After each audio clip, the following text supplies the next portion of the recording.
Ngayong araw, hindi lamang bilang Pangulo ang aking pananalita, kundi bilang isang ama, bilang kapwa Pilipino, at bilang isang taong lubos na nag-aalala sa kaligtasan ng ating mga anak.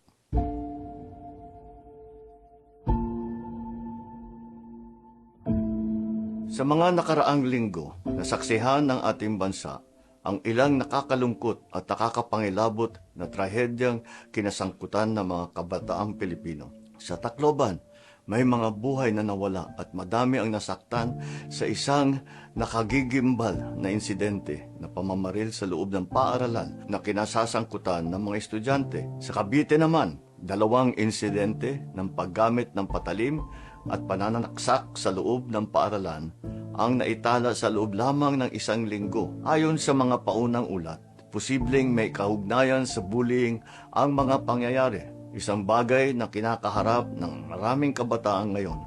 Nagpapatuloy pa rin ang investigasyon. Ilang araw lamang bago nito, 2 mahuhusay na student-athlete naman ang nasawi sa pagkalunod habang nasa isang team building activity. Ang kanilang pagpanaw ay nagdulot ng matinding dalamhati at pati na rin galit, hindi lang sa kanilang pamilya, kundi sa marami nating kababayan.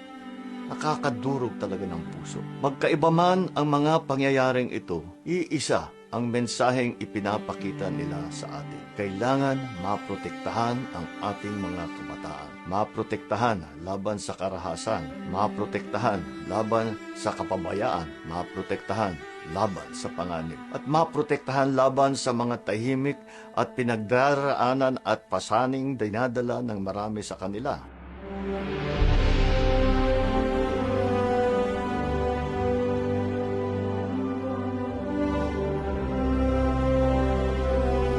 Paaralan ay dapat maging lugar ng pagkatuto, pangarap at pag-unlad, hindi lugar kung saan nangangamba ang mga magulang para sa kaligtasan ng kanilang mga anak. Kaya naman, inatasan ko ang ating mga ahensya sa edukasyon, kapulisan, kalusugan at lokal na pamahalaan na higit pang palakasin ang mga hakbang para sa kaligtasan ng mga mag-aaral sa buong bansa. Ngunit hindi sapat ang pagkilos ng pamahalaan lamang. Dapat manatiling aktibong bahagi ng buhay ng kanilang mga anak ang mga magulang. Dapat ipagpatuloy ng mga guro ang kanilang tungkulin, hindi lamang bilang tagapagturo, kundi bilang mga gabay at tagapayo. Dapat ring tiyakin ng mga paaralan na mahigpit na nasusunod ang mga panuntunan sa kaligtasan.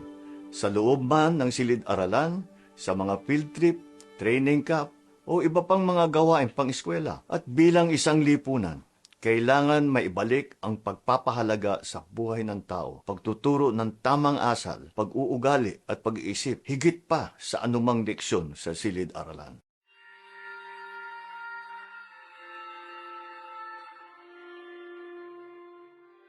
Sa bawat estudyanteng nanonood ngayon, mahalaga ang inyong buhay. Mahalaga ang inyong mga pinagdadaanan. At ang paghingi ng tulong ay hindi kailanman tanda ng kahinaan. Sa mga magulang naman, huwag maliitin ang halaga ng isang simpleng pag-uusap kasama ang inyong anak. Minsan, ang pinakamahalagang proteksyong maibigay natin sa ating mga anak ay ang ating oras, atensyon, at pag-unawa. Sapagkat ang tunay na lakas ng ating bansa ay nakasalalay sa kaligtasan, kapakanan, at mga pangarap ng susunod na henerasyon. Maraming salamat po.